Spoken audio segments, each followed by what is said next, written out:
വയനാട്ടിലെ ജനങ്ങൾക്ക് ആവശ്യമായ ഭക്ഷ്യധാന്യം വിതരണം ചെയ്യാനുള്ള നടപടികൾ സർക്കാർ സ്വീകരിച്ചിട്ടുണ്ടെന്ന് മന്ത്രി ജി.ആർ. അനിൽ. 44-46 നമ്പർ റേഷൻ കടകൾ മാറ്റിസ്ഥാപിച്ച് ഭക്ഷ്യധാന്യം വിതരണം ചെയ്യാനുള്ള നടപടിയുമായിട്ടുണ്ട്.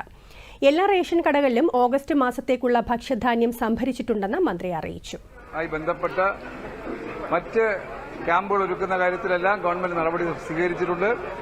അവർക്ക് ആവശ്യമായ ഭക്ഷ്യധാന്യം ലഭ്യമാക്കാനുള്ള നടപടികളിൽ ഒരു വീഴ്ചയുമില്ലാത്ത എല്ലാ കാര്യങ്ങളും ഇതുവരെ ചെയ്തിട്ടുണ്ട്.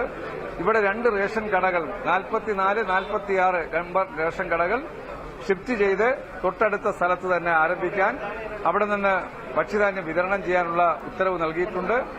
അതുപോലെ എല്ലാ റേഷൻ കടയിലും ഓഗസ്റ്റ് മാസം വരെയുള്ള ഭക്ഷ്യധാന്യം കുറവില്ലാതെ ലഭ്യമാക്കാൻ സാധനങ്ങൾ സ്റ്റോക്ക് ചെയ്തിട്ടുണ്ട്. ഗവൺമെന്റ് ഇക്കാര്യത്തിൽ ക്യാമ്പിലെ അംഗങ്ങൾക്കും പുറത്തുള്ളവർക്കും അവർക്ക് ലഭ്യമാകേണ്ട ഭക്ഷ്യധാന്യം ഉറപ്പുവരുത്താൻ നടപടികൾ സ്വീകരിച്ചിട്ടുണ്ട്.